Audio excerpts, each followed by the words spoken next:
manana ny fijeriny ihany koa ireo antoko politika tsirairay nandray anjara tamin'ity atrikasa ity. Iverin'ireo antoko maro samihafa fa ilaina tokoa ny fametrahana fanatsarana ny lalàna maro samihafa ahafahana miroso amin'ny fifidiana mangarahara sy ekeny rehetra mba hametrahana hatramin'ny filaminana entina mampandroso ny firenena.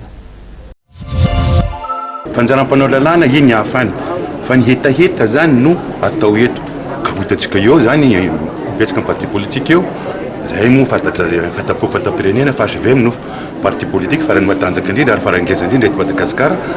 ary misitsiny zahay ho tonga eto ary zao filoalefitra ny antoko dia misy tena ny antoko eto misy dikany zany ny fanomezana lanja ity zavatra ity ary tsy zay rery iny tsy zay rery fatao zany ny fiarahamonina tao koa zany ireo le pitondra fanjakana voakasiky ny fifidianana tsy maintsy anao sala amizao koa miaraka amin'ny CNI sy ny PNUD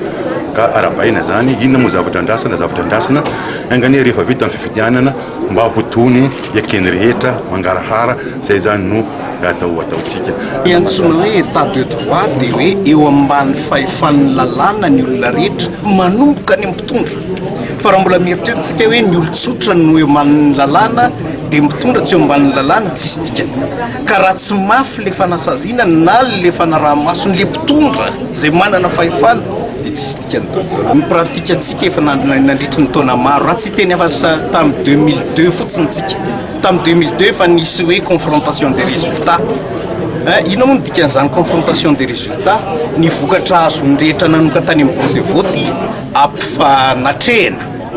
azo atao ary za mihevitra fa raha tsy zay no atao dia tsy tafavoakytsika hoe confrontation des résultats. Inona moa ny dikan'izany ny résultat rehetra manomboka any amin'ny bureau de vote dia tokony publiena hoe hitan'ny olona rehetra any amin'ny ordinateur any amin'ny internet dia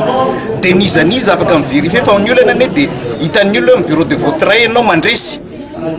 fa rehefa mitambatambatra any iny dia resy ianao dia tsy fantatro tsiny hoe le tany amin'aizany na resy ianao fa raha hitan'ny olona rehetra ny afaka mivérifie ny olona rehetra hoe zao no tatsy amin'ny bureau de vote zao tatsy amin'ny bureau de vote zao ka ninona fitambarany any amin'ny commune any amin'ny district indrindra fa eo amin'ny sehitry ny firenena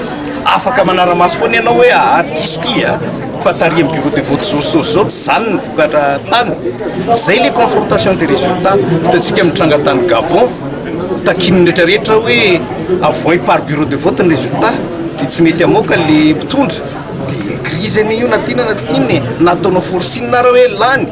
tsy milamina ny firenena amin'izany na tianao na tsy tianao. Ela ny ela moa zany fa ataoko tonga ihany le nandrasana satria tokony toko dia fifidianana no atrehana matetika raha ataontsika miainga avy any amin'ny farany ambany ka hatrany amin'ny farany ambony dia ny filoham-pirenena zany. Ty atrikasa ty zany dia mba hitondrana cadre légal afahantsika miodiody amin'izany atao hoe fifidianana ara-démocratika eken'ny be sy ny maro.